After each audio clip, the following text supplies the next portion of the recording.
Hi guys, this is Shomili and you're watching Legal Thikana and I'm back with more updates from Delhi High Court.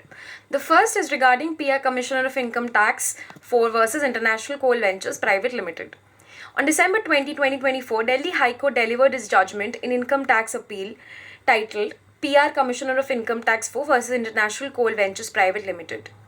Revenue department ने income tax appellate tribunal के अप्रैल 6, 2018 के decision को challenge किया था जो international कोल ventures private limited के favour में था।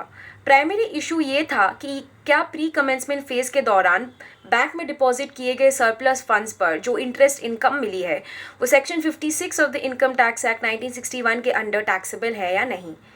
इंटरनेशनल कोल वेंचर्स प्राइवेट लिमिटेड यानी ICVL को इसलिए एस्टैब्लिश किया गया था ताकि वो कोल एसेट्स अब्रॉड एक्वायर करे ताकि इंडियन स्टील और पावर इंडस्ट्रीज के लिए कोल सप्लाई सिक्योर हो सके। अपनी इनिशियल फेज में ICVL के पास सरप्लस फंड्स थे जिसे टेम्परेली फिक्स डिपॉजिट्स में बैंक में डाला गया था जिसे इंटरेस्ट इनकम मिली। रेवेन्यू डिपार्टमेंट का ये कहना था कि ये इंटरेस्ट इनकम सेक्शन 56 के under income from other sources के रूप में टैक्सेबल होनी चाहिए थी। ITAT ने ICVL के फेवर में रूलिंग दिया था ये कहते हुए कि प्री कमेंसमेंट पीरियड के दौरान जो इंटरेस्ट मिली वो टैक्सेबल नहीं थी। रेवेन्यू डिपार्टमेंट ने इस डिसीजन को दिल्ली हाई कोर्ट में अपील किया जिसमें ये सवाल उठाया गया था कि क्या ऐसे इंटरेस्ट इनकम को टैक्सेबल माना जाना चाहिए। 20 दिसंबर 2024 को दिल्ली हाई कोर्ट ने अपना जजमेंट दिया जिसमें कुछ की पॉइंट्स डिस्कस किए। कोर्ट ने ये एग्जामाइन किया कि क्या प्री कमेंसमेंट पीरियड में जो इंटरेस्ट इनकम मिली वो ICVL के बिजनेस ऑपरेशन से डायरेक्टली लिंक थी। ये पाया गया कि interest income temporary surplus funds की डिप्लॉयमेंट का रिजल्ट थी जो बिजनेस सेटअप फेज में एक ज़रूरी एक्टिविटी है। कोर्ट ने इनकम टैक्स एक्ट 1961 के सेक्शन 56 को भी एनालाइज किया जो इनकम फ्रॉम अदर सोर्सेज से रिलेटेड है। कोर्ट ने ये कंक्लूड किया कि इंटरेस्ट इनकम सेक्शन 56 के अंडर नहीं आती क्योंकि ये इनकम बिजनेस ऑपरेशन से अलग नहीं थी।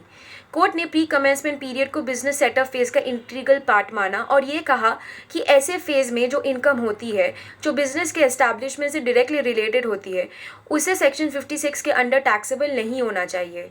दिल्ली हाई कोर्ट ने ITAT का डिसीजन अपहोल्ड किया। ये रूलिंग दी कि इंटरनेशनल कोल वेंचर्स प्राइवेट लिमिटेड को प्री कमेंसमेंट पीरियड में जो इंटरेस्ट इनकम मिली वो टैक्सेबल नहीं थी।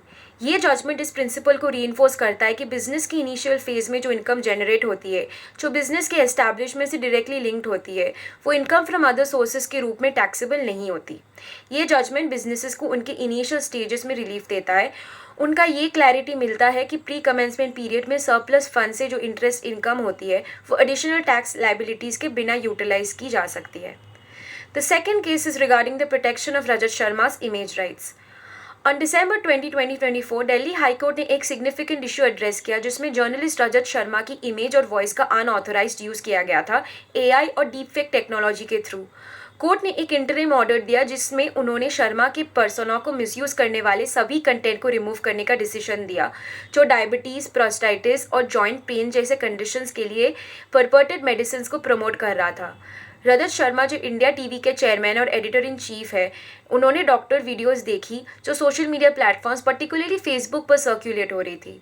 इन वीडियोस में उनका लाइकनेस और वॉइस यूज़ किया गया था जिसमें उन्होंने वेरियस हेल्थ प्रोडक्ट्स को एंडोर्स करते दिखाया था बिना उनके कंसेंट के। ये कंटेंट उनके एंडोर्समेंट को फॉल्सली एट्रीब्यूट कर रहा था और पब्लिक को मिसलीड कर रहा है जो उनके पर्सनैलिटी राइट्स को भी इन्फ्रिंजमेंट कर रहा था। इस अनऑथराइज्ड यूज़ के रेस्पॉन्स में शर्मा ने दिल्ली हाई कोर्ट में पिटिशन फाइल की थी जिसमें उन्होंने अपने पर्सनैलिटी राइट्स की प्रोटेक्शन की रिक्वेस्ट की और इन्फ्रिंजिंग कंटेंट को रिमूव करने की भी डिमांड की। पिटिशन में ये हाईलाइट किया गया था कि डॉक्टर वीडियोस को प्रमोट किया गया जिसमें शर्मा का नाम रॉन्गली दिया और ड्रग्स के सेल को प्रमोट किया। ये मिस इंटरप्रिटेशन उनके राइट्स को वायलेट करता है, पब्लिक हेल्थ को भी हार्म कर रहा है। जस्टिस बंसल जो इस मैटर के प्रिसाइड कर रहे थे एक इंटरिम इंजंक्शन पास किए और 8 डिफेंडेंट्स को इंक्लूडिंग इंडिविजुअल्स और एंटिटीज़ को ये डायरेक्टिव दिया कि वो शर्मा का नाम, इमेज, वॉइस, फोटोज़ या वीडियोस को किसी भी पर्सनल या कमर्शियल पर्पस के लिए उनका एक्सप्लिसिट रिटन कंसेंट के यूज़ ना करे। कोर्ट ने मेटा प्लेटफॉर्म्स इंक्लूसिव जो फेसबुक का पेरेंट कंपनी है उनको भी डायरेक्शन दिया कि वो इमीडिएटली डीप फेक वीडियोज़ को रिमूव करे जो शर्मा को फॉल्सली प्रमोट कर रहे हैं। इसके अलावा ये ऑर्डर दिया कि वो इन इंडिविजुअल्स के पर्सनल डिटेल्स डिस्क्लोज करे जो ये सब कंटेंट अपलोड कर रहे हैं। ये रूलिंग जुडिशरी की कमिटमेंट को हाईलाइट करती है जिसमें वो इंडिविजुअल्स के पर्सनालिटी राइट्स को डिजिटल एज में प्रोटेक्ट करने में फोकस्ड है, स्पेशली एआई और डीफेक्ट टेक्नोलॉजीज़ के मिसयूज़ के अगेंस्ट। ये केस एक प्रेसिडेंट भी बन सकता है जहां unauthorised use of a person's image और वॉइस पर लीगल एक्शन दिया जा सकता है। Thank you for staying updated with us on Legal ठिकाना. We'll be back with more updates soon.